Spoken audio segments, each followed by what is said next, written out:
So it was years after I had started playing Skyrim for the first time that I finally decided I wanted to walk everywhere. And so I did.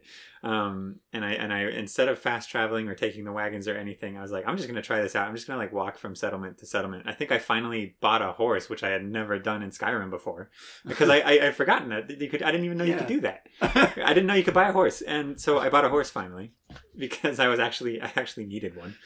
And I started going between all the towns and settlements or whatever. And the first time I did that, it was shocking.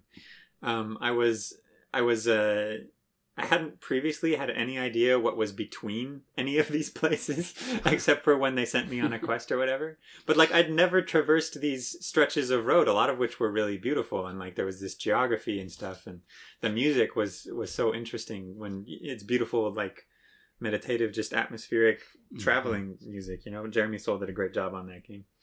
I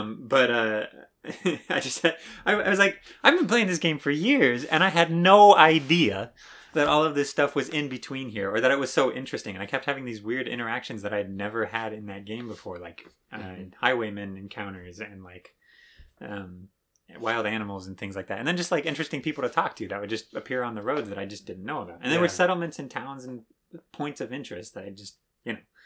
Anyway, it was crazy. And I realized that the world prior to me doing that had felt really segmented and separate. And when I finally come around the corner and see Riften for the first time, I was like, whoa, this is all in the same place. This is all, I walked from Whiterun to Riften. There, I can look at one and I can walk over here and I can look at the other one. It like totally sold the illusion of it all being an open world, which is so interesting because it's supposed to be, you know, the open world game. But I had felt like it was a bunch of secluded, isolated cells. Not really like, I knew that you could walk between them. I knew that they were in the same world, but it didn't feel that way. Riften doesn't feel like it's in the same world as Whiterun if all you're ever doing is fast traveling between the menu markers kind of more than anything.